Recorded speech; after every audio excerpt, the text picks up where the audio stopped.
Hello, welcome to Maximizing Your Life Through Emotional Intelligence. In my previous videos, we just finished the series, The Scripted You. Even I had to go back and understand quite a number of things that I have had to, deal with, things that must have come from my experiences and how I am who I am right now. It was an eye-opening, time for me. It was a discovery time, self-discovery again, all over again. So if you haven't watched it, I think you should go back and watch it. Before the series of The Scripted You, we were talking about self-awareness, and this actually came under self-awareness because it helps you to understand who you are. It helps you to know yourself. Like I said, Aristotle said, knowing yourself is the beginning of all wisdom. So when you know yourself, you can manage yourself better. When you know yourself, you can manage other people better.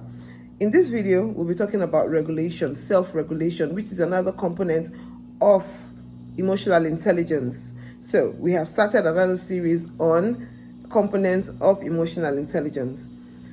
What is self-regulation? Like I said previously, self-awareness is the first step of emotional intelligence, knowing yourself. Self-regulation is knowing how to manage the self that you are now aware of. What is regulation? Managing.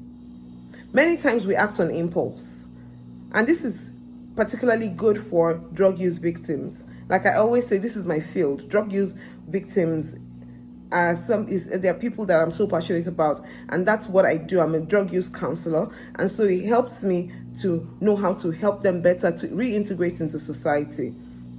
Regulating your emotions is very important. Most times I see that when they come out of rehabilitation, in my course of working with them in aftercare, I see that what happens with them in relapse is the impulse to want to use immediately, that craving. So you need to also manage your emotions. Now, at that time, if this is, for everyone, you don't have to be a drug use victim. If you feel angry, name the feeling. Ask yourself, like I said, go back and ask yourself, why am I feeling like this? I feel angry. Why am I feeling angry? Those are steps that you take to be able to manage yourself. Because something else is, you may be feeling angry because of a certain thing. Acting on that anger is something else. It's another thing altogether. So at this time, you are making choices. At this time in regulation, you are making choices. I feel like this.